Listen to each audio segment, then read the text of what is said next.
This is Infants on Thrones, the philosophies of men mingled with humor. We are the Quorum.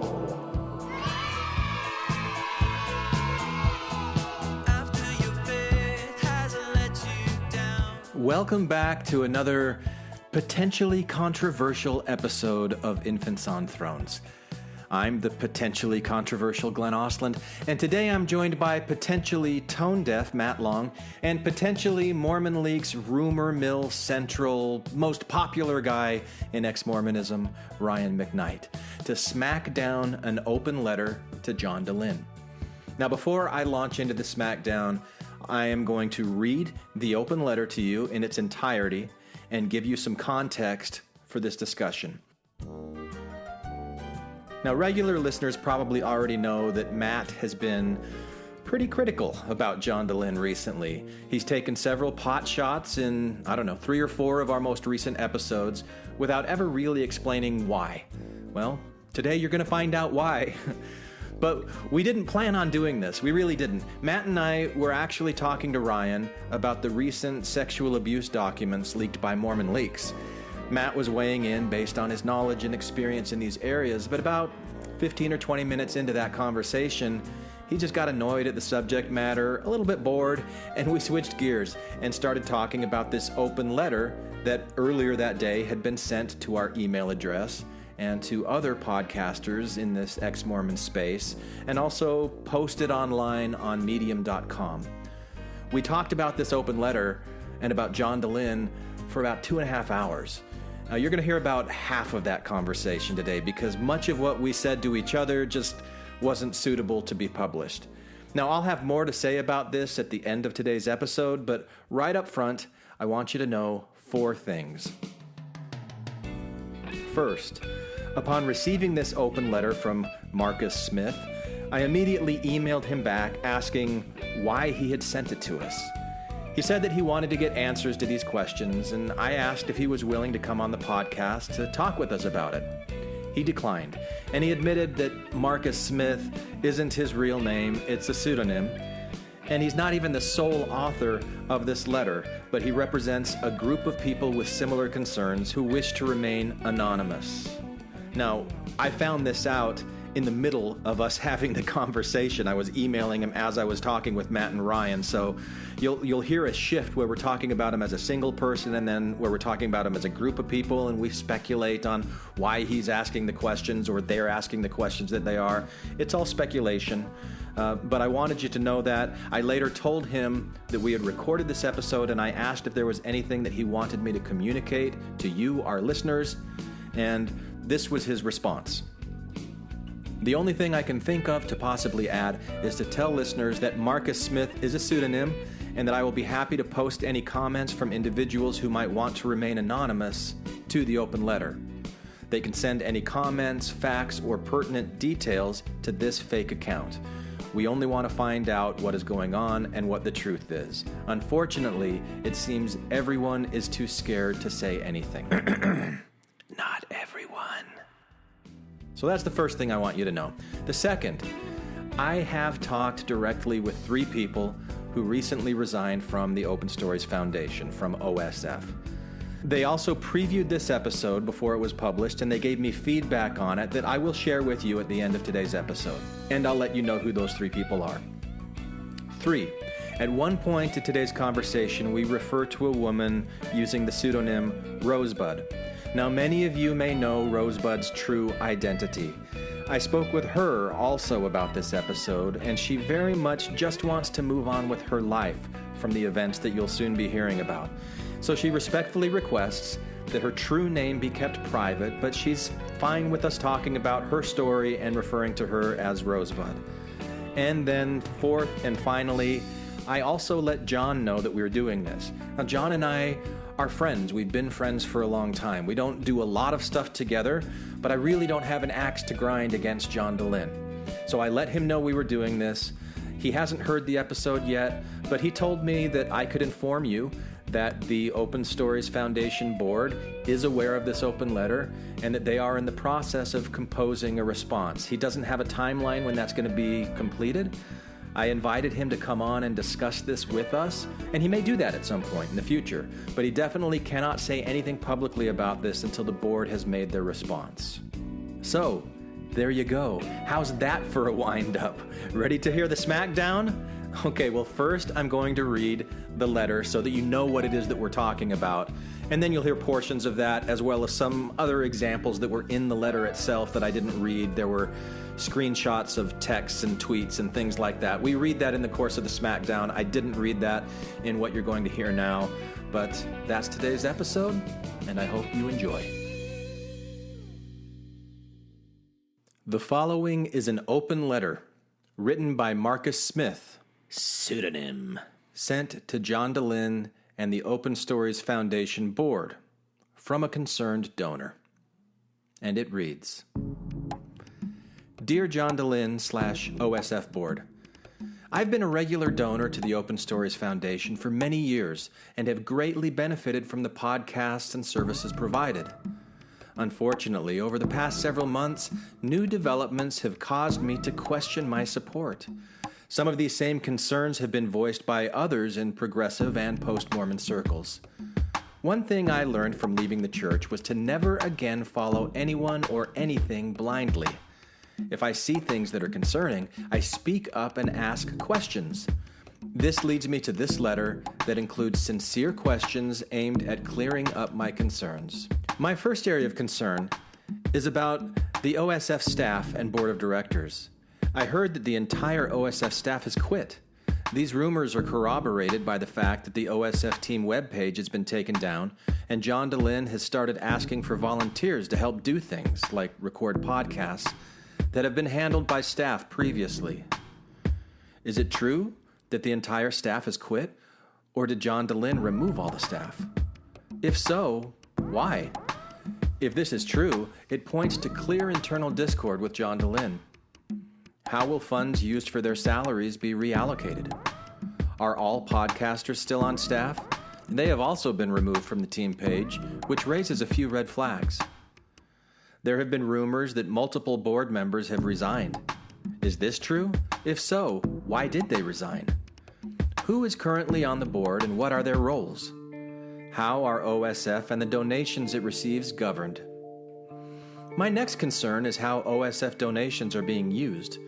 According to the OSF website, in the last 2 fiscal years, 2016 and 2017, you enjoyed a $100,000 increase. Is John Dehlin now the only person on OSF payroll? If not, who is still on the payroll? Given the substantial increase in donations, why is John Dehlin asking OSF donors to contribute money so that he can do Mormon Stories podcast interviews? I thought OSF was separate from the podcasts, but this request implies that OSF and MSP are one and the same. Why wouldn't these expenses be covered by existing donations? If people choose to donate money when John Dehlin makes one-time requests on Facebook for things like flights or billboards, does that money go to the OSF, or is it going directly to John Dehlin? Do any of the other podcasters benefit from these donations? Why did the recent OSF billboard only include marketing for Mormon Stories? Why aren't OSF donations going towards fair and equal promotion for all partner OSF podcasts? Another concern is the for-profit business that John Dehlin recently launched with his wife Margie and Natasha Parker, called Center for Religious and Secular Progress and Mormon Faith Crisis. I watched the now deleted promotional video John Dehlin released, and I think the project has a lot of potential. However, I'm troubled by it being launched as a for-profit business separate from the OSF. This seems to introduce ethical concerns associated with using a nonprofit organization to support and launch a for-profit business. Here are my questions. Has this new for-profit business received any financial support from OSF donations? Why is this new for-profit business using material from OSF and vice versa? The same question can be asked about Margie Dehlin's private coaching practice using OSF material for promotion. Why are the same events being advertised on the for-profit website Mormon Faith Crisis and the non-profit website Mormon Stories?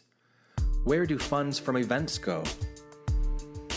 On the MFC website and in a recent Facebook Live interview, there are a number of services that John Dehlin, Margie Dehlin, and Natasha Parker promised to provide.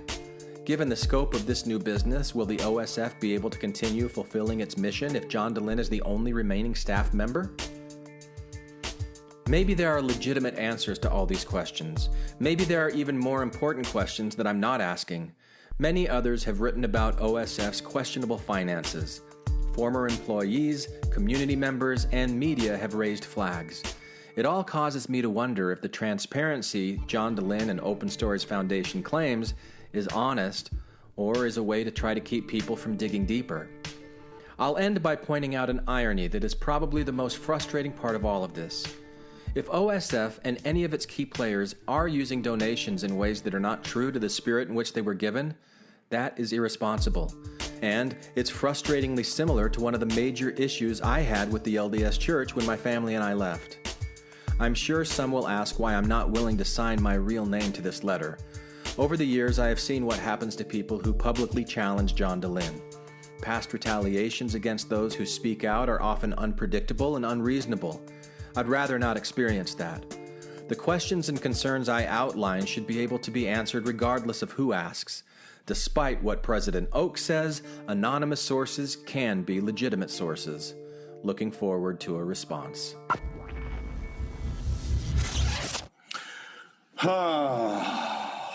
By the way, I was in California last week, and I was binging on some podcasts, and I listened to a bunch of the week of Tannehill podcasts.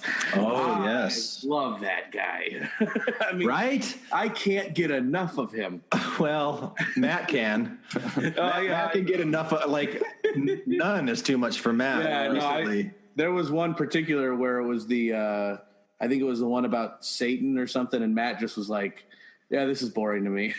Oh, yeah. No, yeah. There's more recent interactions there. Oh, yeah. I've still got a bunch. It was just a Facebook thing that Mike jumped on something Matt was doing, and Matt just said, "Get the fuck out of here, Mike. I don't want you around."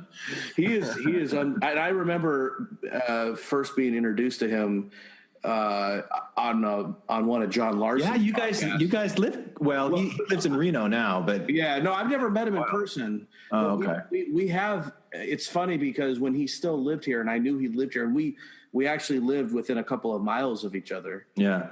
And I would always look for him at Walmart, just to want to run into him, but I never did. Yeah. But no, I remember listening to him. Of all the places where you might run into Mike Tannehill, Walmart is at the top of the list. Well, I mean, that's kind of the only place I really go, Walmart or Costco or whatever. Okay. The first time I really, really started paying attention to him was when you guys did that, I think you called it the accidental racist or something. Yeah, something like that. Yeah. Anyway, unintentional. Yeah. I'm not sure accidental. Yeah. Oops, I'm a racist. Yeah. But yeah, I love that guy just because, there's no guile there. He just, he tells you. And that's what a lot of like my dad would probably agree with a lot of the stuff that he said. Absolutely. Yeah. Would never admit to it publicly.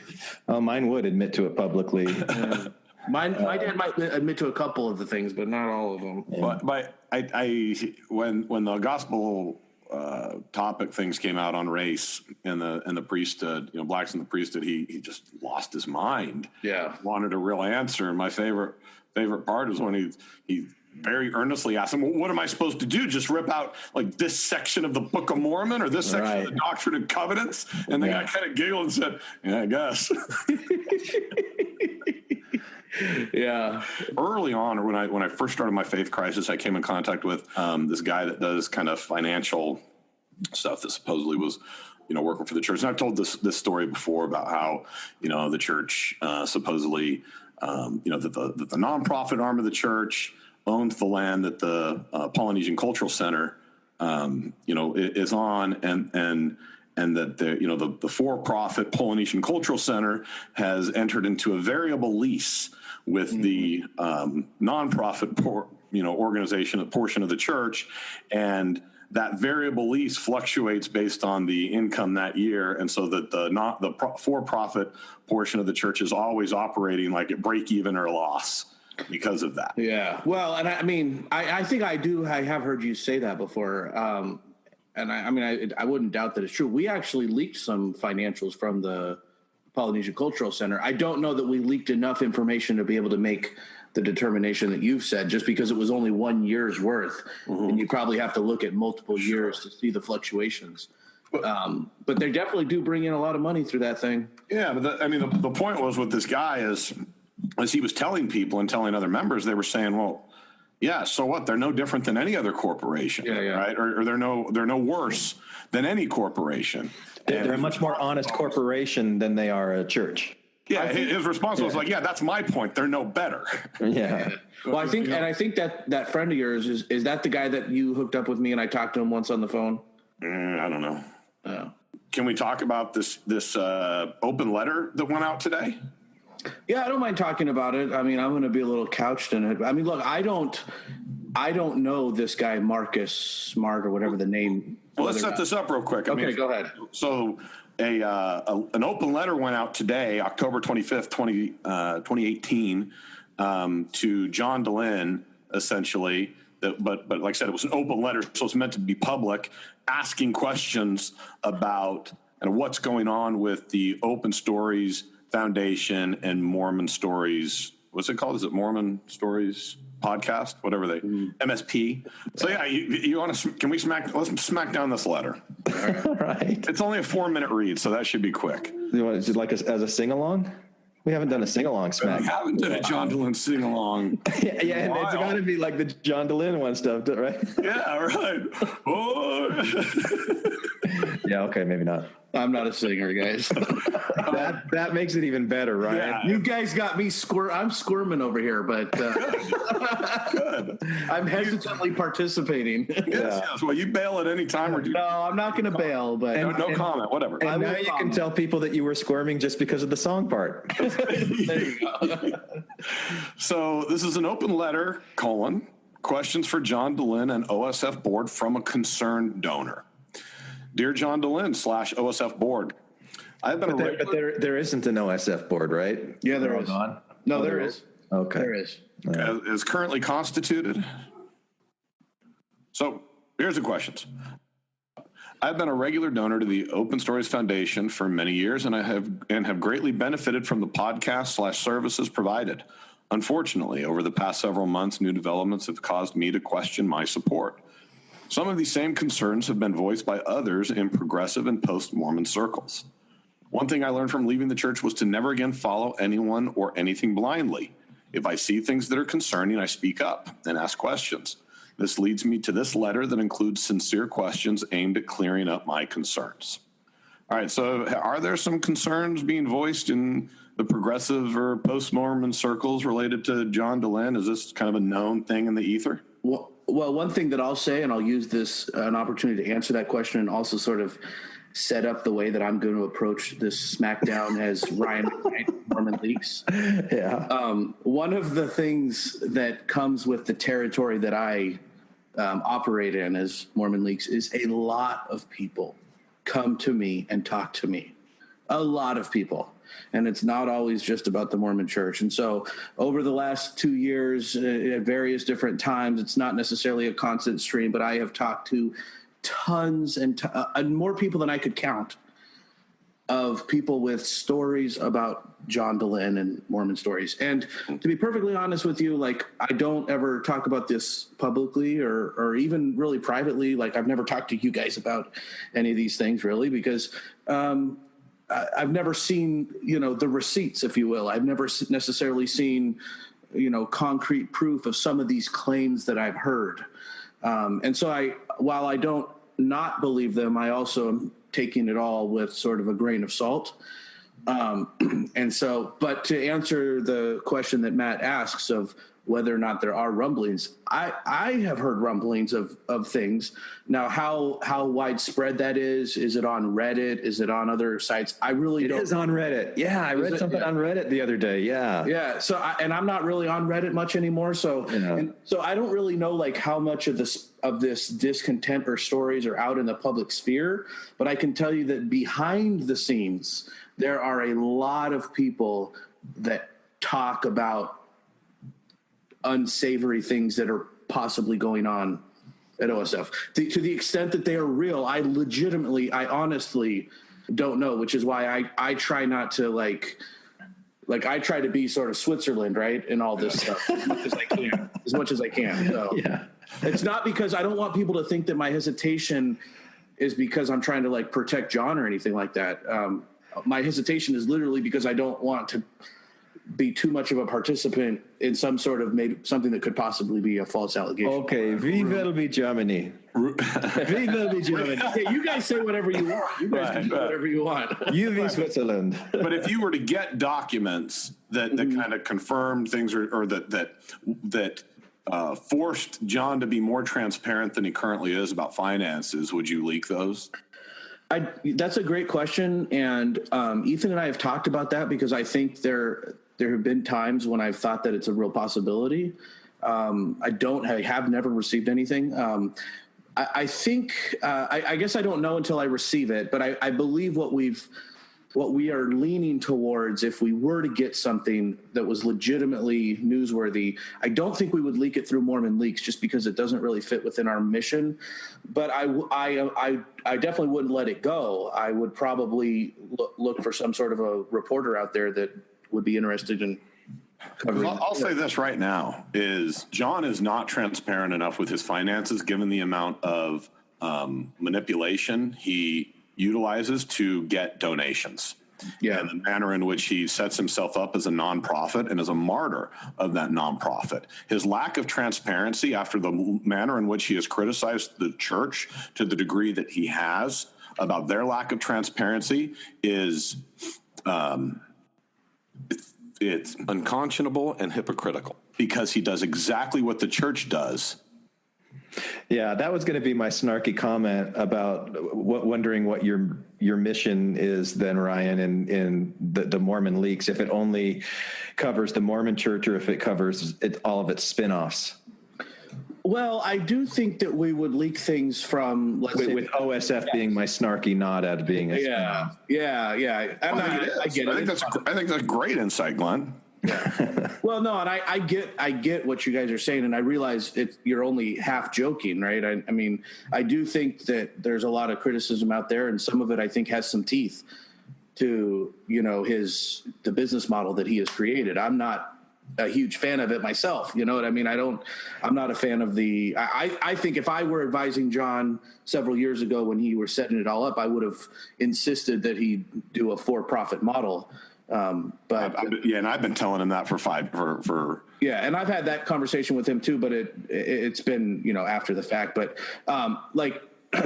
yeah, as far as Mormon Leaks getting involved in sort of the ex-Mormon world like that, I think I don't want to say that we never would because I don't like to rule things out completely, but I think it's something that we would avoid. But I wouldn't just let it go. So I would, if I had something legit, then I would figure out a way for it to be reported on. And I don't think it would be fairly easy because I do know that reporters in Utah would be interested, and of course, John would have a perfectly reasonable opportunity to respond to anything that were to come out, obviously.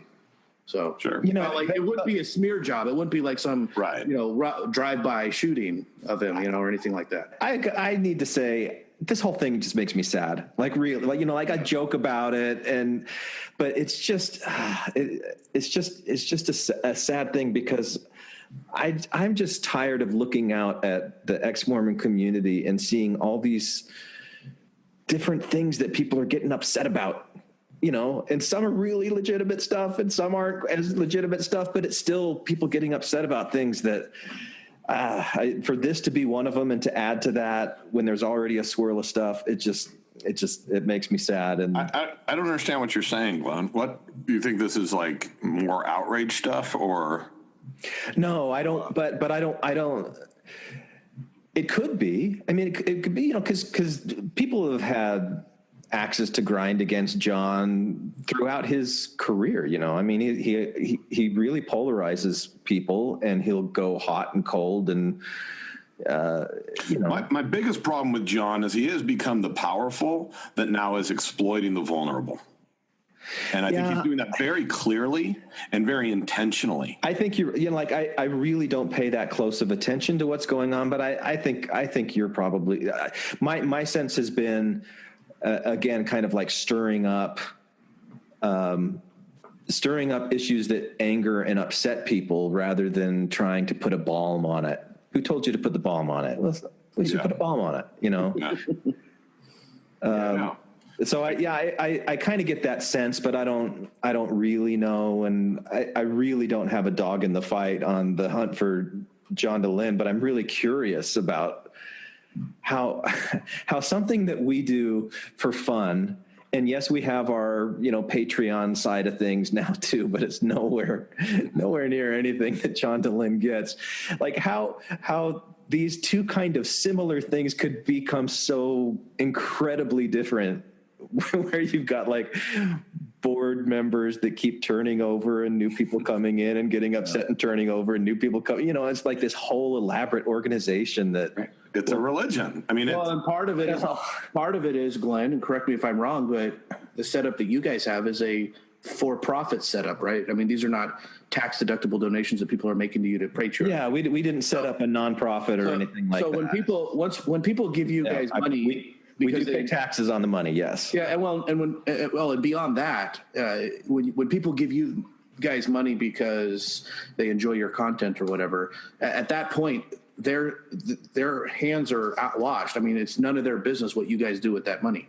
You've made no sort of claims or promises of what you're going to do with that money to them, know. And so there's not the same accountability as like with us at Mormon Leaks, where we have a nonprofit and we have a mission statement and we claim that our money is being used for that. And so we have an obligation to follow that mission statement to advance the mission. And provide reasonable, obviously, I don't necessarily need to like do a minute by minute update of every time I make a purchase or something with a Mormon Leaks money, but we do need to disclose our financials and how we spend our money and be open and honest with people about that, because they're giving us the money under those, pretenses. Yeah. And again, my problem with John has been, it's been ongoing for a number of years, but it's always has been tied to the party at your house, right?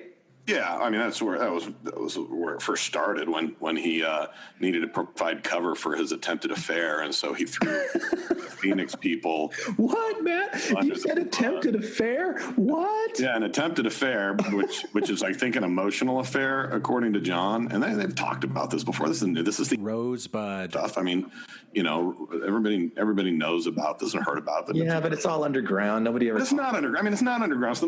It's the most stupidly worst kept secret. Listen. Well, those that followed the Kate Kelly and Christy Money episodes last year, this is the person that they were referring to in their when they referred to somebody that and it was something that at the time when John did his response podcast to that whole thing and talked about his finances, he didn't address this situation at all, and which I think was a mistake. And I actually had a phone conversation with him before he did that podcast, because I had written a blog sort of putting my thoughts out there on it. And I liked what you wrote. Yeah, and I told him that I really thought he should address it, but he, for whatever reason, decided not to.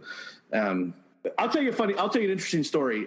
When I didn't really know John at all, barely knew him, I went to his Mormon Stories retreat that he did in Las Vegas. And this was the first time I'd ever met him in person, and the first time I'd ever interacted with him at any kind of great length. And I was just an attendee. This was before Mormon Leaks it happened, although it was after the November policy, but before Mormon Leaks. And as part of his presentation, this was like part of the prepared presentation that he gave to the group. He talked about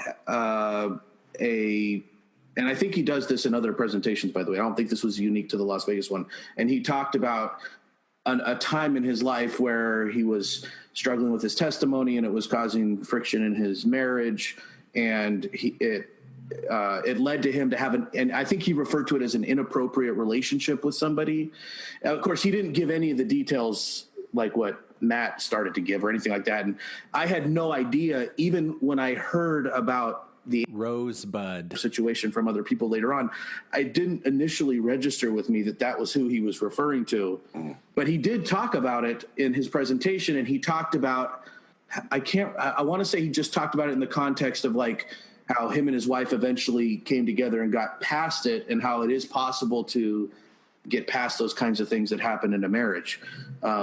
But it was, and I don't think he would tell that story. I truly credit the guy, and for I think genuinely working through those challenging issues. Yeah. So my point isn't to say, look, John kind of did this. It was that in order to provide cover for himself, he took a shot at some particularly vulnerable people at that time, people who were relying on him and were connected to the Mormon Stories groups and these things as their only tie to community, and their only tie to kind of this as they're transitioning in these very raw stages. And in that time, he intentionally took a shot at some of the most vulnerable people, calling them drug users and swingers, as if that was just running rampant in Phoenix. And he did that intentionally to provide himself cover. So that was the first example of a cowardice man who took a knowing shot at vulnerable people who made them feel particularly burdened because of untruths that were said in order to provide himself cover for his marriage and for his reputation. And so that was my problem initially and immediately in the aftermath of that event. How long ago was that, Matt? Oh, shit. It's like 6 years ago? Yeah, something like that. What? Yeah, Kristen confirms. Okay. I can verify that. Yeah. So, yeah. And so that was my my problem is and the way he did it was he did this interview on A Thoughtful Faith. And I know because Micah was involved with Micah Nicolaisen was involved with A Thoughtful Faith then and did the interview. And when it came out, at the time, Micah was supposed to have carte blanche over the content of that podcast. I remember this, yeah. And John did an interview, and in that he specifically said these, castigated Phoenix and the Phoenix, group of ex-Mormons. And Micah wanted it deleted, wanted it cut because he's part of the community. And John he said, I am demanding that stay in. So this is another place where John reneged on what were kind of some understandings and agreements with his podcasters because he controlled the brand, he controlled the item, so he controlled the damn thing. And so this was another example of him, playing wizard and saying this is how it's going to be, and not carrying through with his commitments to people that he was working with.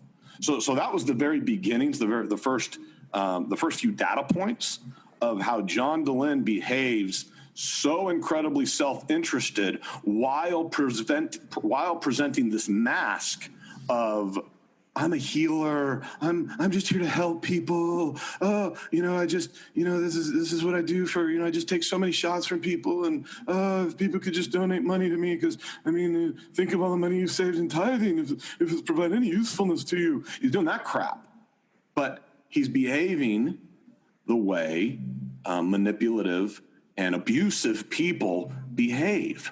And that's ultimately been his character as it relates to anybody that gets involved with John Dehlin's projects. He is an abusive man.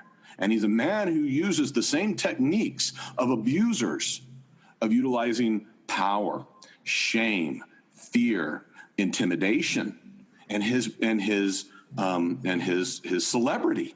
And he wields it the same way all powerful men wield it.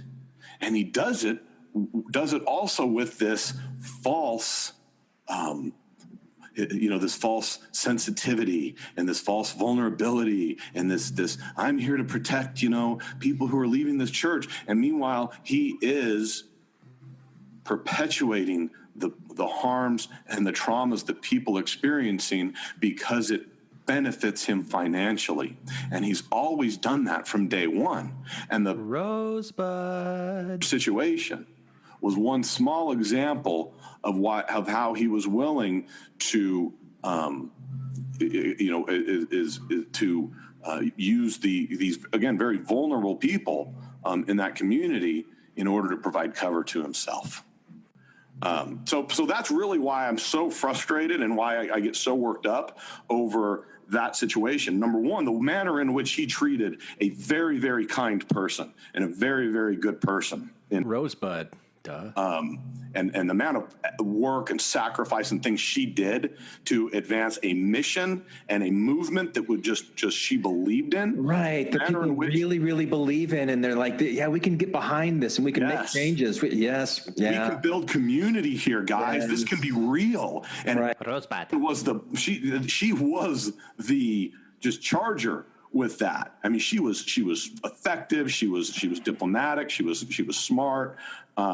She was kind of, she was genuine. She cared about this. And the fact that John had the effect of kicking her, effectively ostracizing her from this community is a fucking sin that he should account for. And he never will, because he's the goddamn powerful. He is the manifestation of the very thing we should be hating and fighting against in our community. He is the powerful, and he wields his power the way all powerful people do. And he's still doing it. Now he's gaining more power because as his community is getting larger, he has more people that he can manipulate. And now he has more tools that are developed, that he's developed by using the same model of his enemy in order to exploit other people and enrich him personally. His constant seeking for things, for money, for power and influence, while saying that he's there to heal people, is very, very troubling. Are we gonna read this email from the donor, or I think we should? All right, no. I got more. I can keep. I know you do, but you're like giving away the spoilers, man, because they're coming up. So that's John Dehlin. Let's go through this because I probably have some thoughts on some of these things. Good. All right, go ahead, Ryan. No, I don't want to say anything until we actually read it because I don't know what's in it. Go ahead and read. Oh, okay. All right. Down. So we're on here, this OSF Staff Board of Directors subheader. Yes. My first area of concern is about the OSF staff and board of directors. I heard that the entire OSF staff has quit. These rumors are corroborated by the fact that the OSF team webpage has been taken down, and John Dehlin has started asking for volunteers to help doing things like record podcasts that have been handled by staff previously. And then he goes into sort of some questions that he has about this. Is it true that the entire staff quit, or did John remove all staff?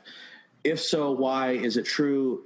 If this is true, it points to clear internal discord with John Dehlin. How will funds used for their salaries be reallocated? Are all the podcasters still on staff? They have also been removed also from the team page, which raises a few red flags. There have been rumors that multiple board members have resigned. And I can't see any more down. I don't know if there's another question or not. Okay, he's got a couple more here.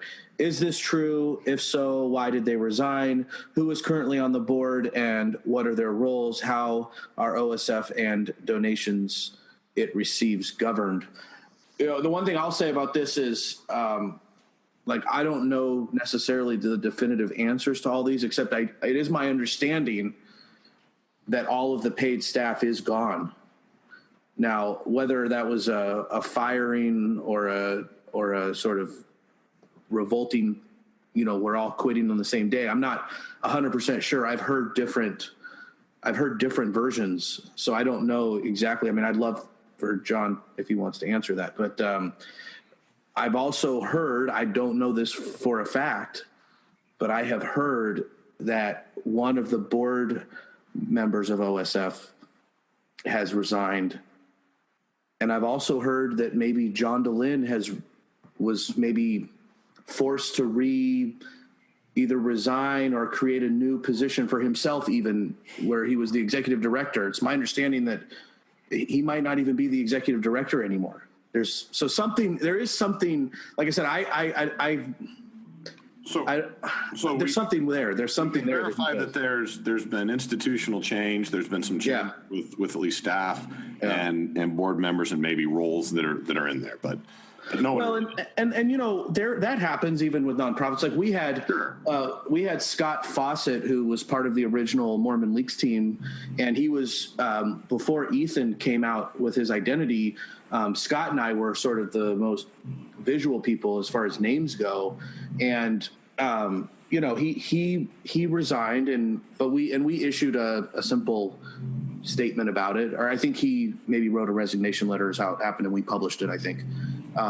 It wasn't a big deal, and we didn't make a big deal about it, but we did sort of put it out there to let people know that he was no longer with the organization. But you know, one of my questions as I'm looking at this, I'm wondering, like, is this just the donor is curious? Are donors legally entitled to this level and this degree of information that he's asking here? You know, like asking how will funds used for their salaries be reallocated? Like, I mean, why is that even? Well, I think it's because many donors donate not just for John, but to support. Yeah, I remember that came up with the stuff last year with Christie Money. Right, particularly on that. So now it's like, well, if now they're gone, are you the sole recipient of all of these funds that many of which were intended to go really explicitly to other people? And he probably isn't really required to do it, let's say, from like a legal sort of Form 990 disclosure, you know, with the IRS. He's probably not. But I think it's one of those situations where it's like with any business, right? If enough customers are demanding, you know, answers to a question, and maybe if you don't respond, they're going to stop shopping at your store or stop, you know, you're compelled to provide some answers. I think that's probably more along the lines of what this is. If John feels that this is more than an isolated incident or an isolated donor who wants this, if he feels there's a widespread demanding of answers, maybe he will respond. Yeah. Glenn, you want to read the next? Yeah, I really do. I kind of wanted to do a vampire voice earlier, but I don't think I'm really into it anymore. We'll see. We'll see what comes out. Use of OSF funds. Yeah, there it is. My next concern is how OSF donations are being used. According to the OSF website, in the last 2 fiscal years, 2016, it sounds more like Count from Sesame Street, doesn't it? Yeah. 2016 to 2017. You enjoyed a $100,000 increase. Okay, I just want to. Is John Dehlin now the only person on Open Stories Foundation payroll? If not, who is still on payroll? Given the substantial increase in donations, why is John Dehlin asking OSF donors to contribute money so he can do MSP interviews? I thought OSF was separate from the podcast, but this request implies that OSF and MSP are one and the same. Why would these expenses be covered by existing donations? Why wouldn't these expenses be covered by existing donations? Yeah, I mean, well, I wondered that when I saw him asking people to help donate to get that billboard up, and I thought you're making good money. Why? Are you going to read the John Dehlin thing in your John Dehlin voice, Matt? Yeah, let me do that. So this is a post apparently on Facebook, and this is where I'm going to lose my mind. That he included in the open letter here to provide us an example. From September 26th, donors looking for someone who wants to do a good deed. Hang out with me for a quick overnight trip and meet Benji Schwimmer, October 10th through 11th. Here's the deal. Okay, so let me break that down. Let's smack this down. First of all, Someone who wants first tactic, yeah. Who wants to do a good deed. Yeah. Who wants to be a good person. And who wants to hang out with two Mormon celebrities, John Dehlin and Benji Schwimmer, from the 2002 champion of So You Think You Can Dance? Yeah. You had me at good deed, John. Benji's ready to do a follow-up, Where Are They Now? Mormon Stories podcast interview, and it would involve an overnight trip to Ontario, Canada. I'm looking for two things. California. Yeah. I'm looking for two things. A donor willing to cover my airfare and hotel.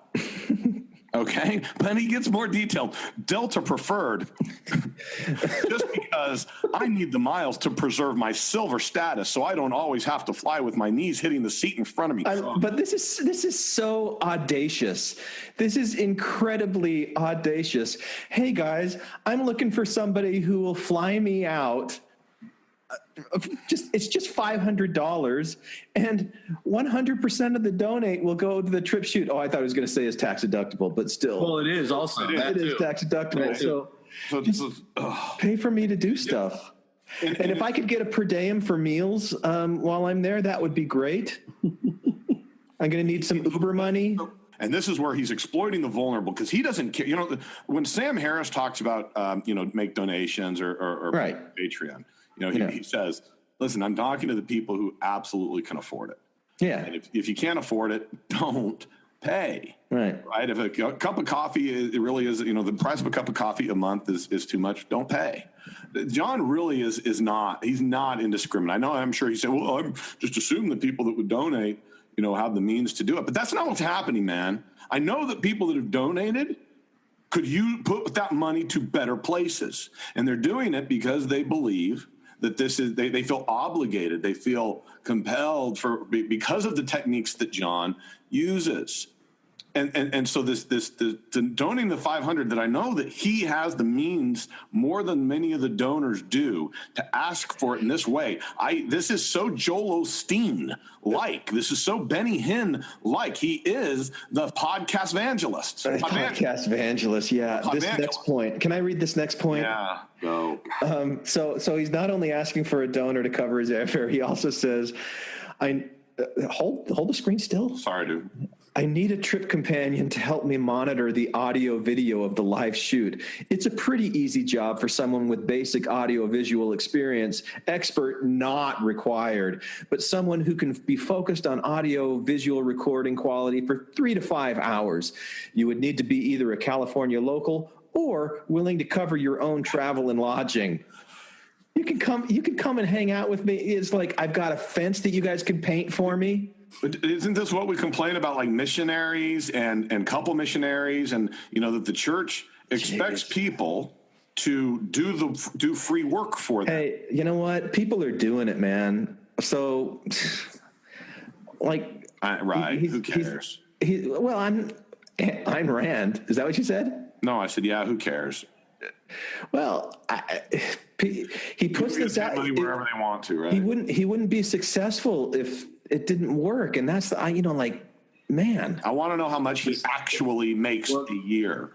Yeah, the executives on paper that they published from the previous year is the executive director's salary, I believe, is $90,000 a year. Sure, and then that's bullshit. Think last year he got a bonus of 27. I want to say 27,000. Yeah, but he plays fast and loose with money. I mean, with expenses. So that's like that. Let's talk about all the things that it does. That also the donations pay for, that he claims as that isn't included in that salary, right? That covers his health care. But they do disclose that. They actually do say that his healthcare gets paid for on top. Yeah, I'm saying that's bullshit to say. Now we're doing the Mormon Church stuff. The stipend, and stipend. It's probably about if the financials from last year are accurate. Yeah. Then it's probably a value of about $150,000 last year, And I guess we'll have to see what it was this year when he publishes them. Sure. And then what and how many positions that's just for the executive director. He's getting paid as a podcaster. He's getting paid. There's some speculation that he really has 3 different jobs and that each one is paid a different salary and that's not disclosed. I've heard that rumor as well. Again, I don't know if it's true, but I have heard that as well, for what that's worth. Right. So okay, if that's not done, then let's find out. I suspect. Well, here's the question I would ask John, and this is a question that I think would be a good one for him to answer, and it would maybe hit a lot of this stuff. Is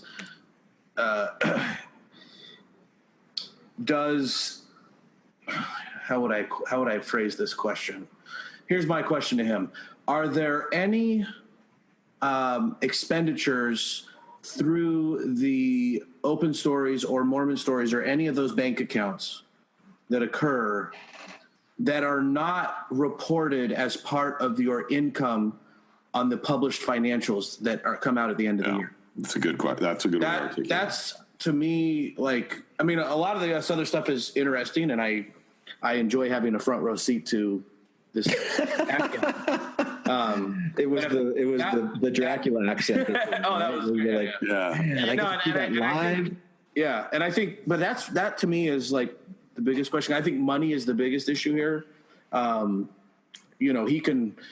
think Matt raises a lot of valid and probably good points as to his style of fundraising. I think Matt's definitely not alone out there in those concerns. But the solution on that end of it is to just not donate and not listen People to can donate wherever they want. Right. And that's always the response. But I want to say that even with that though, you can't use that statement, in my opinion, to brush away the financial question. You can't say, well, I'm not going to answer the question that I just posed about the finances, because if you don't like it, just don't donate. I think he has an above and beyond responsibility to address the salary part of it, and whether or not there are, does he, for example, on a day-to-day basis, just as an example, I'm throwing this out there, does Mormon Stories pay for his lunches when he's working? Right. That would be something that probably should be. That's a minor thing. I mean, this guy asked some of those questions in this open letter, right? Oh, I think so. I skimmed. He may have asked some of those things. Yeah. Okay. So we got through that Facebook post where so I didn't realize that in addition to just kind of asking for donations, just through the thing that he will do these spot donations, like, oh, hey, I need money for this event or for this thing. Yeah. And so I suspect that when he needs this $500, he's probably bringing in. I'd like to know what each of those. Does he stop at 500 and say, okay, my request has been made. Now I'm shutting off donations. I guarantee he doesn't. And so he's using each event as another way to make people feel obligated to give money. Oh, here's a special event. And I think he knows he's learned now the techniques for, quote unquote fundraising, but particularly the effective ways to lean on people and make people feel compelled to donate. And this is a great example. This is a constant thing that is coming in, and this is the manipulation I'm talking about. And they do go hand in hand for me of what you were talking about, Ryan, because technique and the manner in which he is seeking donations is directly relevant to the actual need. Matt, you just really well articulated what it is that makes this whole thing so sad for me. When you said he has learned how to manipulate this group of people. Mm-hmm. And it has become so second nature and systemic into the organization that he's built. And you do, that kind of like the Lucifer transformation into Satan kind of thing. Like, I don't want the John Dehlin that I love and, appreciate to be this Machiavellian manipulating guy. Like, that is a sad thing to me. Yeah. And for him, just for him, to become that callous to do this to people. Mm-hmm. That's the sad thing to me. Mm-hmm. Yeah. If it's true. If how much of it's true. Well, sure. If it's true. One of the things when all these people come to me and tell me stuff, and some of it is about how he makes so much more than these other podcasters. Setting aside any legitimate criticism that there is or will come to light, or, if it turns out he's being dishonest about his finances, then he should be held accountable for that. But if we just look at face value, what is deserved from each podcaster, I do think that people need to be a little bit reasonable here and say, look, Mormon Stories podcast compared to whatever the other podcasts are, which I could barely even name what they are, these other podcasts under the umbrella. I mean, it is normal for your superstar employee to make more money than everybody else. And so Mormon Stories does bring in, I'm sure, more money than every other podcast. So I think it's unreasonable to assume that then every podcaster is going to make the same amount of money. They're all going to make equal, even though John has built this brand under his podcast, which they're able to do if they're good enough, right? So I'd like to point that out to some people who it seems to be that this person writing this seems to be kind of alluding to that, to where maybe funds are not diverted to the other podcasts in the same proportion, and somehow that's the wrong thing. I'm not convinced that part of it is the wrong thing. Yeah, I don't disagree with that. But they're not, what are they donating? Like when they're donating to Open Stories Foundation, it's to anything that's under the umbrella. So why would they have any say as to how that's dispersed? Yeah. Well, why should the donors have any say? Yeah. Yeah. No, I agree with you. Yeah. As long as OSF discloses the general nature of how they're dispersed, it should end with that. Sure. I do think they're not really like buying a product. Yeah, though. exactly. Right. I only listen to this podcast and this podcast, so I only want my money to go there. So I do believe that you have the ability to donate to a specific podcast. Oh, do you? Yes. Oh. And it's my understanding, because he talked about this during the Christie Money Cake. Oh, yeah. And if I remember correctly, and somebody can correct me if I'm wrong, but I believe the way it is that they get a higher percentage of that money than they do of the general OSF money, is my understanding, if I remember correctly. The podcaster does. Oh, they get a higher percentage. So it's not going 100% to that podcast when it's I don't think any of the money goes. Yeah, I don't think it goes 100%. I think they just get a higher percentage than they do of the other money. Yeah, I don't know. Yeah, this next one I found interesting in the letter. I'll read it. The header is Open Stories Foundation nonprofit organization turning into a for-profit business. Another concern is the for-profit business that John Dehlin recently launched with his wife Margie and Natasha Parker, called Center for Religious and Secular Progress and Mormon Faith Crisis, MFC. And then do I have to, super excited, this is what a tweet, super excited, he's always super excited about stuff, to announce a new join project with Margie Dehlin. Anyway, this is just, he put in an insert to prove that he didn't make it up in the letter. Yeah. Would you scroll up, Matt? Oh, yeah. I watched the now deleted promotional video.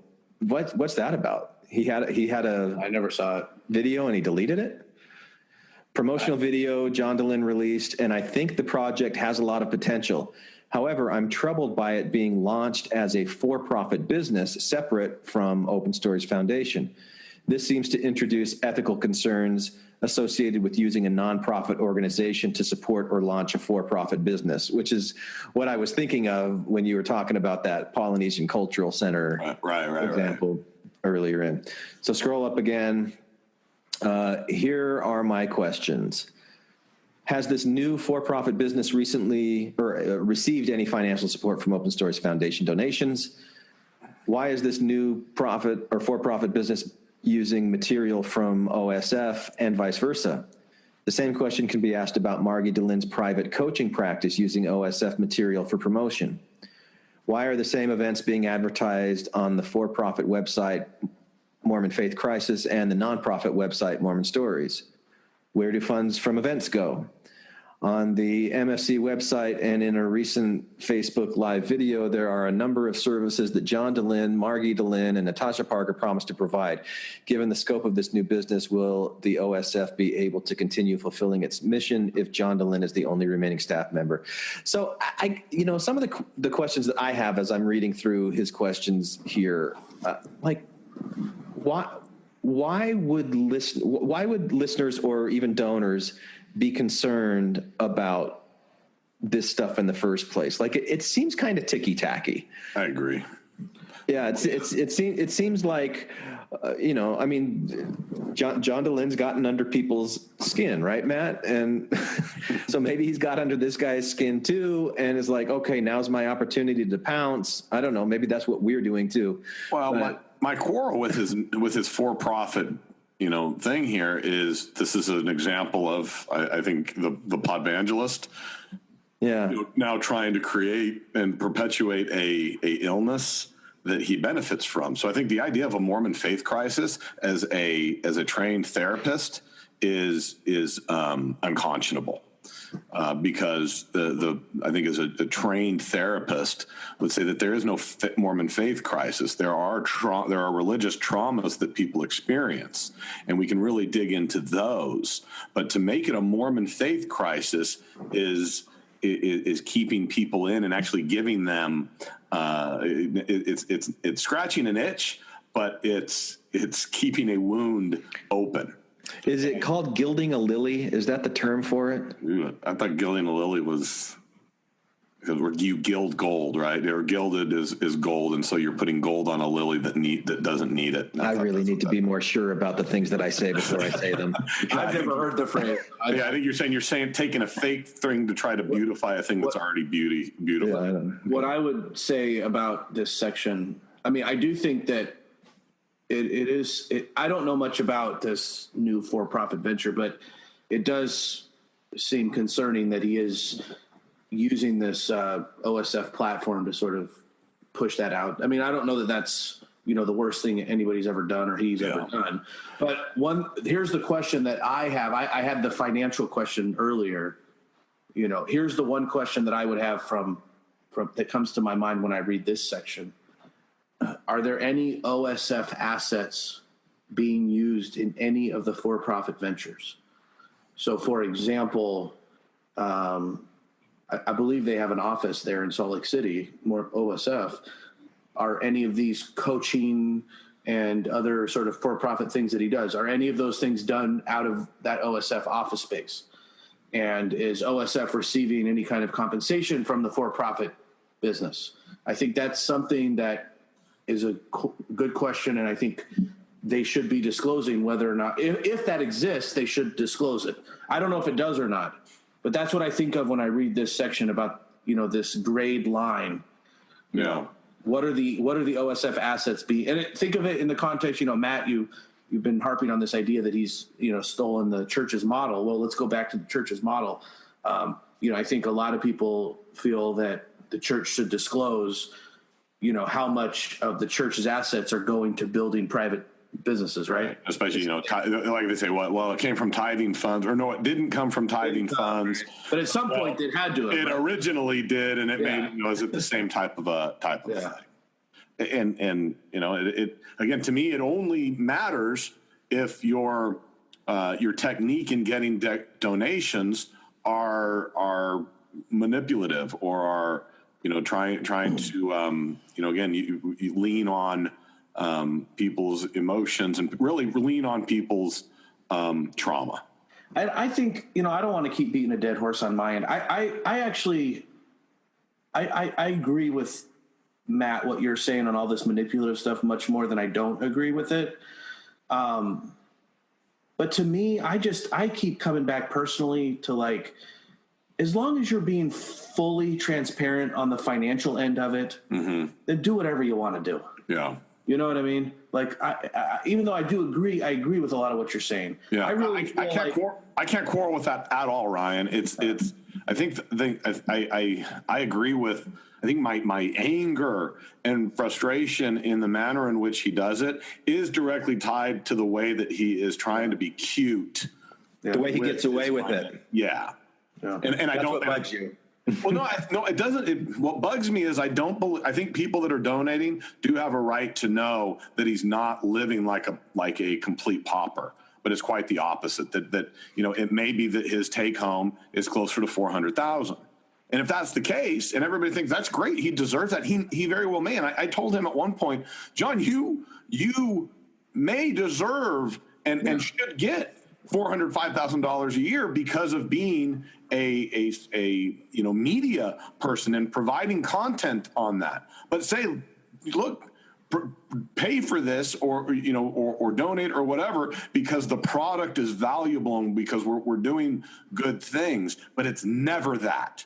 It's never that. Well, it's never been about that. It has always been a lean on people's trauma. And once you lead with that, you are doing that. You're doing that intentionally, and you're doing that unfairly because you are exploiting trauma. Well, this goes back to what I've said in interviews before when people bring up the subject of the Mormon apostles and prophets pay that we disclosed. Mm-hmm. And a lot of times interviewers or especially like Mormon commenters on the internet, they automatically assume that Mormon Leaks is somehow trying to say that it's a bad thing that their base stipend is 120 or something like that. And I've said many times, like, well, for me, like, I really don't care what they make because I'm not donating to it anyway.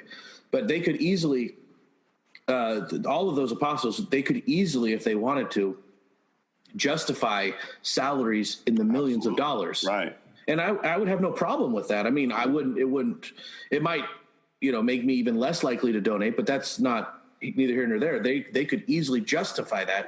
It doesn't matter whether it's 120 or a million. The point is the disclosure. So here, if we go back to this situation where he asks for the $500 plane ticket or whatever, like if we can establish a relative, like some confidence that his finances have been properly disclosed and we know actually what he makes, well, then he can still then go ahead and ask for the $500, and at least somebody is donating that money, knowing that he has more than enough money to pay for it, and they still want to donate even under those circumstances, right? As opposed to thinking that he's only making $90,000, only as if that's nothing. But you get my point. There's a big difference between, let's say, 90 and 300.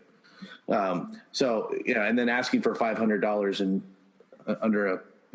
Again, I'm assuming a little bit here that it's possible that he hasn't been fully open. That's what this person is claiming. Maybe he has. Maybe this guy's wrong. Maybe John's going to come and prove us all wrong. Yeah, and if that's the case, yeah, I mean, I'm happy to be wrong as well. I'd love to be wrong about these things, and I'd love to see that people aren't being as manipulated as I think, and maybe why should I care, right? if that's what happened, and I clearly care too much. Well, I'll bring it home. Maybe there are legitimate answers to all these questions. Maybe there are even more important questions that I'm not asking. Many others have written about OSF's questionable finances. Former employees, community members, and media have raised flags.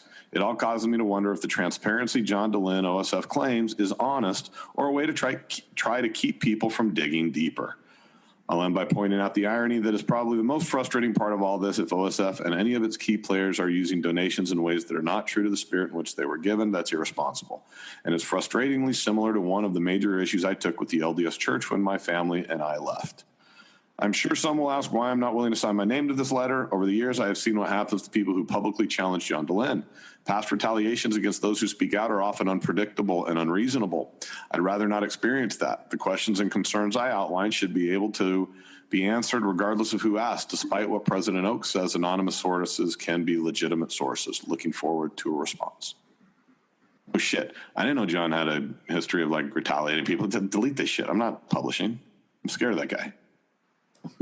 You should be. I think taller than you. I think it's more of, I'm speculating here, but I think it's probably more referring to, enforcement of like NDAs and stuff like that. If we're based on what Glenn said in his breaking news, if we're assuming this is somebody with inside knowledge, now that we know it's not Marcus Smith, that's he makes his employees sign NDAs. It's my understanding that he Wait a minute. Let me get this. Yeah, it's my understanding that he does. I don't know that for a fact, but it's my understanding. Okay, that should be one question here. John, do you have your employees sign NDAs, and what is the nature of the Ds that they can't, that they that they cannot disclose? Yeah. Well, no, I agree. I mean, you're a nonprofit, Ryan. So what are your non-disclosure agreements like? Well, that's a great question, Glenn. When we first started Mormon Leaks, there actually was, and there still kind of is, but it's been pared down a little bit. We actually had a number of people that were part of our team behind the scenes formally that the public really never knew about, that were involved in day-to-day discussions and decisions and things like this. And they were people that all eventually were probably going to come forward. Since then, they've all kind of moved on and separated from Mormon Leaks because they had more important things to do, and it's now really just me and Ethan. But there was a discussion early on about whether or not we should have NDAs because of the sensitive nature of the things that we do. Right. And I think it was fairly quickly a unanimous consensus there that no, that kind of goes against what our mission as a nonprofit that's trying to sort of keep religions honest. And the way we looked at it was, Ryan, have selected all of these people to be in my, inner circle with Mormon League. Circle of trust, because I trust them as far as not sharing some of our, let's call, trade secrets. And so the only reason for me to, and if they're going to violate that trust, they're going to do it with or without an NDA. What am I going to do? Go sue them over that? I don't have any money to sue them. So the only real reason that I felt that would have an NDA would be to prevent them from going and talking about the private conversations that we have that have nothing to do with Mormon Leaks that maybe could embarrass me or something like that. And I thought, you know what? Hey, if I need to be called out for something, then let them call me out. Yeah. And so that was the approach that we took. And so we don't have because you didn't think that you would ever do anything to the level of being called out that would be like really, really serious. I wouldn't phrase it like that. I would say every single day when I communicate with people that are in my inner circle of trust, I always assume that there's a chance that they're going to share my private conversations with me someday. Right. So you're always careful about what you say, and you recognize that you're not going to do anything illegal. And that doesn't mean I've never had private conversations that I hope never come out, because we all have private communications where, you're off the cuff and you're maybe making jokes and all this kind of stuff. You trust someone enough to say, I'm going to reach out and grab a pussy. I know you're joking, but on a serious note, like that, I would never tell a joke like that. Right. That was my point. Yeah. Right. Know yourself, your limits. Yeah. You're not going to do anything. I was going to say, because if you know that you're going to do something that other people wouldn't approve of, then you might want to have people sign a non-disclosure agreement so you can yourself. Well, and I was going to say, like, be protected and insulated by NDAs. I was going to say, like, I take the approach of, like, even if the most embarrassing thing that I've ever privately said to somebody were to come out, I try to make sure that it's something that I could at least reasonably explain away, and people would be like, oh, he was just having a private conversation. Sure. You know what I mean? So that's how I approach things, but I want people to know that is really a daily struggle to maintain that with the amount of people that I talk to. Like, I really have to always make sure that I'm on point, and I'm like, okay, I trust this person today, but I don't know what tomorrow brings. Sure. And so, and because I make a conscious effort of that, and I'm fairly disciplined in that, I'm not too worried about the fact that I don't have NDAs. Huh. Well, it's interesting. It does If he is having NDAs, so there's a question: does John have his employees sign NDAs, and if so, what are the topics that they can't disclose? That it seems to be tied to finances. While I have never personally seen an NDA, I'm going to go ahead and say that I'm very, very confident in saying that there are. I could be wrong, and John can correct me if I'm wrong, but I'm fairly certain that his employees sign NDAs. It's my understanding. So if somebody has signed an NDA, are they not even allowed to disclose that they signed an NDA? I don't know. I'm not Matt's the lawyer. Yeah, that's why I'm Depends on what the NDA says. Right? Oh, really? That contract, right? Yeah. Yeah. No, so that's why you'll see, like, we saw it in the documents, the Kurt McConkie documents, where they say, we're negotiating confidentiality agreements or whatever. So that's at what level can you, and usually it's tied to terms. You can't talk about money, you can't talk about these things, but you can talk about your own experience, right? You can't. Here is my message to anybody with an NDA. And I mean, if the people behind this letter are insiders, like actual, like employees that have NDAs or whatever, look, if there is unethical activity that rises to the level of some of these concerns, like, using OSF funds for private and not including them in the, the salary that's in the financials and things like that. I mean, as far as I'm concerned, man, throw that ND out the window and take the risk of let John sue you for that, for disclosing that kind of dishonesty. If that's what's happening, that's the way I look at it. But I guess I can't force somebody to do something like that. I mean, we're not talking about a crime here. We're not talking about criminal activity to break an NDA. And to me, it doesn't go to like a whistleblower statute. Yeah, I don't want them to I don't want anybody to break the law, but I don't think that's what we're talking about here. We're talking about a civil, the civil exposure here to a lawsuit. Take that risk, man. Do the right thing. Let the consequences follow. Because if he really is doing something, if you just say choose the right, let the consequence follow. Right. Well, yeah. That and you know what? We've actually we haven't done this officially, but we have considered incorporating that as our tagline at Mormon Leaks. Nice. Because I say it all. I say it all the time. I wonder.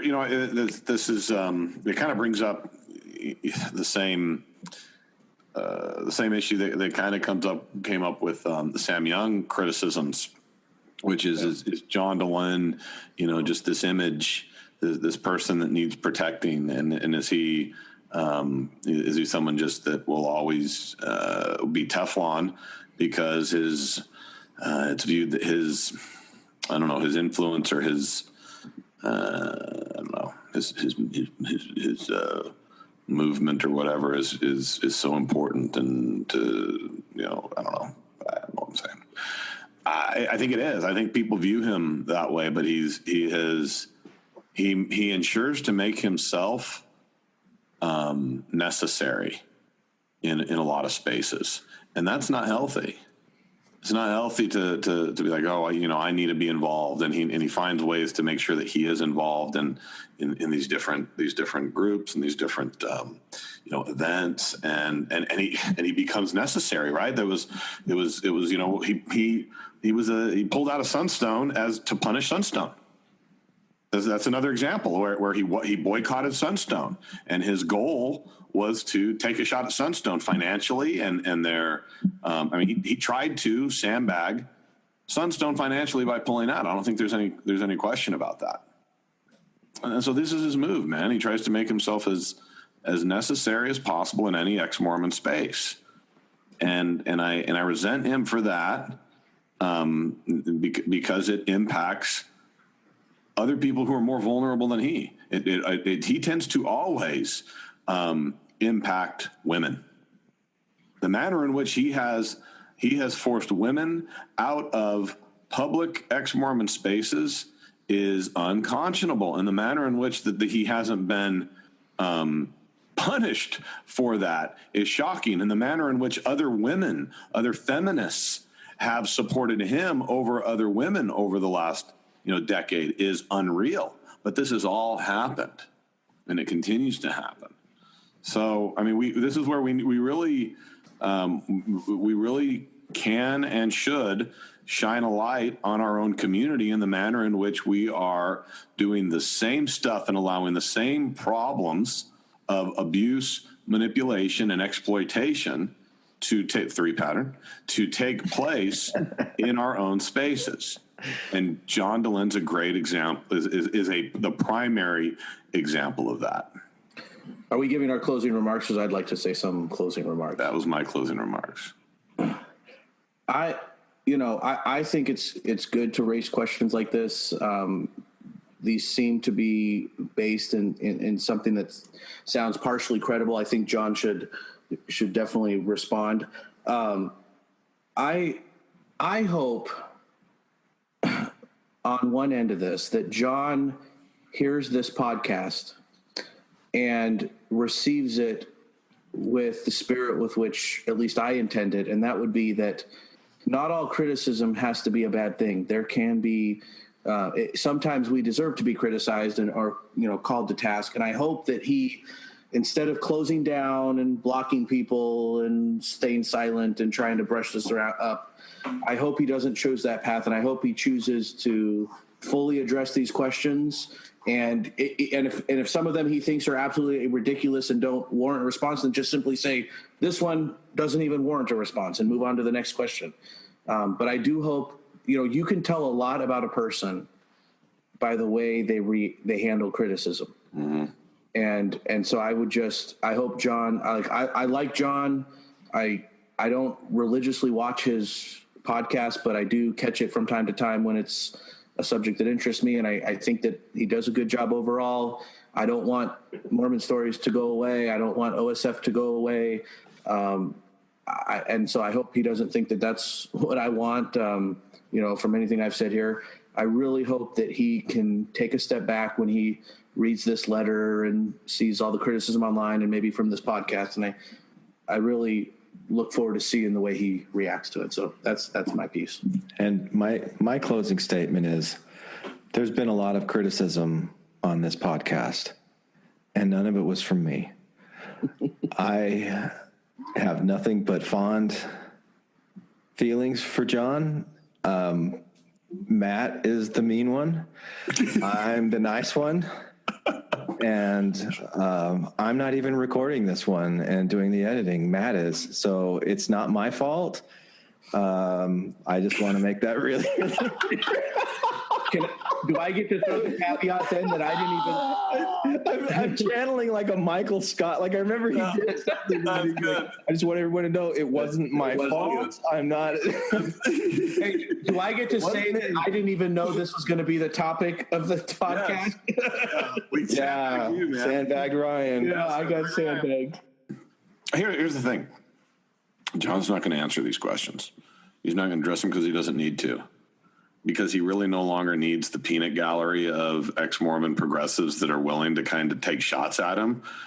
He's got a big enough following of people who have left the church within the last just little bit that are just still see the charade. You can call it whatever you want, Matt. I say charade. And so I think his move is to, just kind of, he's done it already. He has already established this machine that is very, very effective. It's built and it's moving. And so I don't think that this criticism or this letter, just or not, has any impact. And, that's too bad. Well, the variable that I think that might make you wrong is the fact that he does have such thin skin. So this letter might affect him more than what he can't answer. But here's the thing: he can't answer it. Yeah, you might be right on that. His move, he can't because the letter has too much. Has too much juice. It knows what it's asking. Yeah, right. Yeah. This is a setup, and he knows it, right, and everybody else knows it. I mean, I read this the first. I'm an investigator, right? And I read this letter. And I was like, okay, first of all, somebody has information they know. You think they're challenging him to lie? Yes, they're all setups to answer questions he can't answer. Yeah. Or if he can't answer them honestly, because it will reveal kind of what's going on. Because here's the thing. John Dehlin makes more money than he claims. He's using cute accounting techniques that are not unlike the church. And not unlike the church, exactly like the church, which is to use every every law, every loophole, every benefit that you can get with these types of organizations by setting up the different 501c3 and the nonprofits and the for-profits, and the way you can manipulate those things. You do it. John's no different than any other corporation. He's just no better. So as long as we accept that, we know that, and people really, are donating, understanding that, his actual, the equivalent to his net pay is probably 2 to 3 times at least what he's declaring, and people are okay donating still, and people are getting value over these groups and things that he's doing. I got no quarrel. So know that's just what's going on, and maybe we don't care. All right, so there is our smackdown of the open letter to John Dehlin, and now you know why Matt has been so disenchanted with John Dehlin. Now, hopefully we'll have John on to talk about this at some point. People say that John has thin skin, and maybe in some cases he does, but look, he called himself a douchebag. Totally uncoached. It was his idea. He called himself a douchebag when he recorded an outro for us a few years ago. Now, how thin-skinned can someone be who publicly makes self-degrading jokes like that? I don't know. Maybe I'm misreading it, but I just can't imagine. I don't know. I want to give John the benefit of the doubt. I want to give everybody the benefit of the doubt. But especially with John, I can't imagine the kind of pressure that he has on him. And if he cracks under that pressure, well, yeah, I totally get it. I totally understand. But again, hopefully he will come on for a follow-up discussion and we can find out more of what's been going on from his perspective. What I can tell you is this. So earlier today, I spoke with 3 former members of Open Stories. I spoke with Amy Grubb, Tim Corey, and Sharon Price. And they told me that I could share this information. Everything that I'm telling you right now has their approval and their blessing. So Sharon was the first of these 3 to resign. She worked for Open Stories Foundation for about a year. She was the events coordinator. And the reason she resigned was she was experiencing what she called a toxic culture. But she wanted to be very clear that she loved working with Amy and Tim. The toxicity came from elsewhere. Now, Amy worked for Open Stories Foundation as the director of operations for the past 2 years. She resigned from her position primarily because what she experienced was also a toxic working environment. Now, I asked her if she could confirm or deny any of the speculation that we made in this recording. Remember, they listened to this before I talked to them. And I asked her if she could confirm any of the speculations that we made about John's handling of finances. But her non-disclosure agreement does not allow her to discuss the details of her reasons for leaving, especially not about finances. And yes, they do have NDAs. Tim worked as a senior project manager for the past 6 months. He was planning on resigning when these other 2 resigned, and he let the board know, but the board let him go before his resignation was official. So he didn't technically resign, he was let go, and he was given a severance package for that. But again, because they all have NDAs, there really wasn't very much that they could actually tell me. But here is what they were able to say. First, all of them expressed appreciation for John and the mission of Open Stories Foundation. Now, the reason that they got involved in Open Stories in the first place was because that they passionately believe in what Open Stories stands for. They want to help provide community and healing to those who have been touched by a crisis of faith in the Mormon and ex-Mormon world. And they have definitely seen conferences and the efforts of Open Stories help people the way that they want it to help people. It really has changed people's lives, and they're very proud of that. They're happy that they've worked in that organization. None of them want to throw John under the bus, and none of them want Open Stories Foundation or Mormon Stories or John Dehlin to go away. Their biggest hope from all of this is that the working culture within Open Stories will improve to allow Open Stories to work better towards its stated mission. Second, they want people to understand that while this may seem like a curious distraction to people who want to know what's going on, for them, these three, they lost their primary means of income. They lost benefits. And right now they're looking for new jobs. Their biggest concern right now is finding their next job, and they don't want to do anything that would jeopardize that.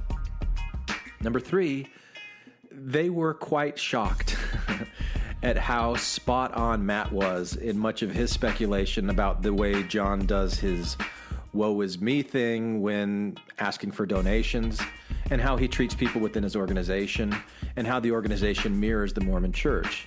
Now, they couldn't say whether it's intentional or not, the way that John does things, but they did discuss a pattern that they see of micromanagement, inconsistency in the directions that are given, times where things get frequently and needlessly argumentative, and a lack of giving encouragement to people who put their work into Open Stories.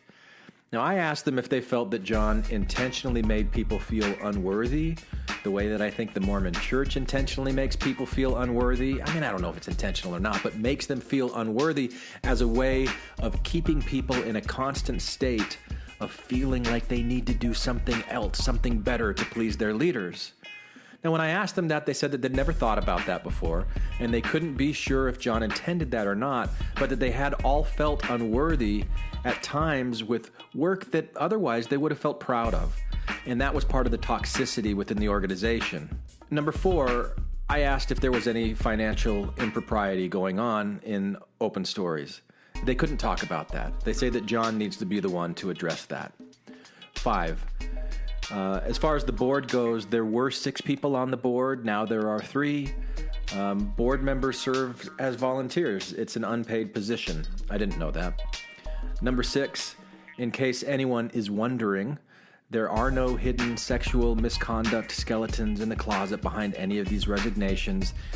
They do see a difference in the way that women are treated in the organization compared to men, but it's nothing of a sexually abusive or a criminal nature in that regard. It's just good old-fashioned Mormon-flavored patriarchy. Number 7, I thought this was interesting, that John sent each of them a personal letter upon their leaving Open Stories, and he expressed his appreciation for what they had done and his disappointment that they had left. Now, they wouldn't go as far as to say that they all had an amicable split, but they did want people to know that John is not a horrible monster. This is not an all-or-nothing game. There are simply growing pains within this organization that they hope will change. And they do want future volunteers to be aware of this and to understand what they're getting themselves into so that they can be better prepared to move the organization forward.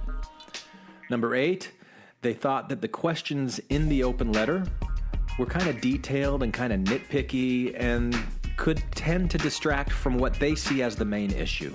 And for them, the main issue that caused them to resign had to do with that toxic working environment, those working conditions. If that changes, things would be great. And then number 9, most of the volunteers who volunteer for Open Stories, they do one-off volunteer work. And that's not where this toxic culture generally manifests itself. It's more with the people who work in the organization in day-to-day roles, according to them. So that's what they told me. Now, why am I spending time on an episode like this? Personally, what do I hope to get out of it?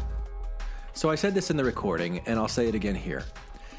I see so much anger and pain and hurt and angst and just frowny faces, and if you chance to see a frown, do not let it stay. Simply turn it upside down and smile that frown away. I mean, that's the way that I was raised, right?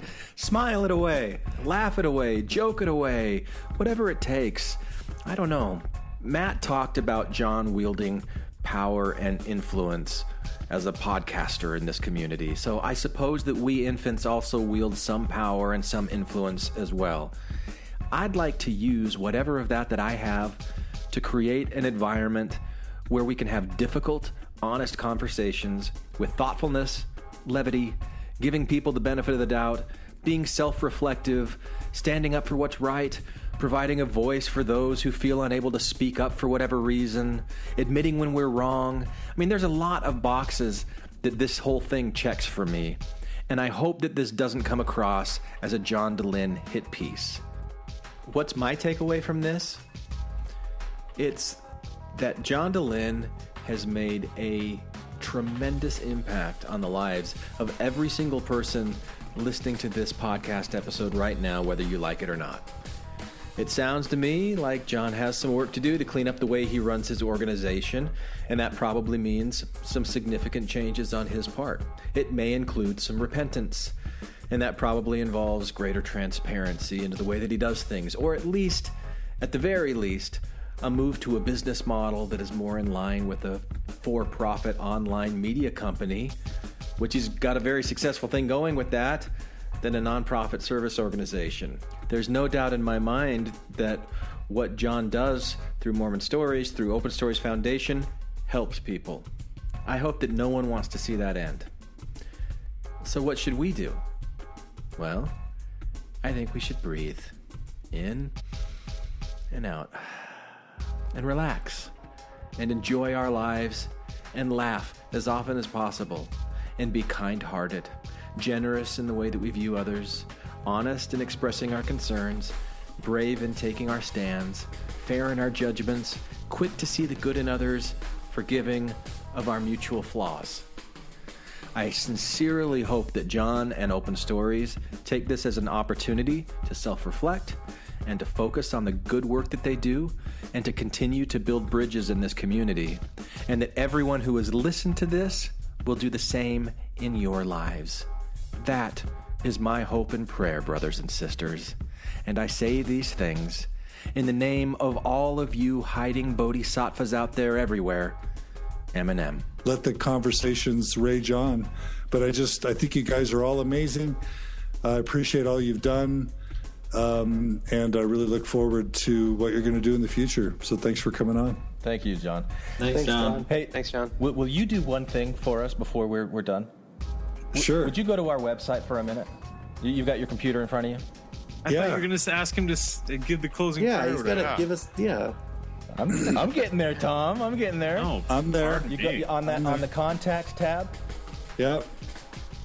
I want you to do our listener closing for us. So you say, hi, this is John Dehlin. You know, you see where it's written there? Yes. Oh, okay. All right. You want me to say that? Yeah. All right. What am I going to say? Something interesting or quirky about myself? I don't know. Tell us something you're vulnerable. You did that, John. You fell into just the infants on thrones, just conversation there when you got vulnerable. It was great. That's good stuff, man. All right. So here goes. Something. Okay, give me just a second. Hi, this is John Dehlin from Logan, Utah, and I am a douchebag. You can comment on this episode on the website, infantsonthrones.com, and if you really like what you hear, give the quorum a 5-star rating and write a short review on iTunes. I did. Anyone for the closing prayer? Have you really, John? Thank you for listening to Infants on Thrones.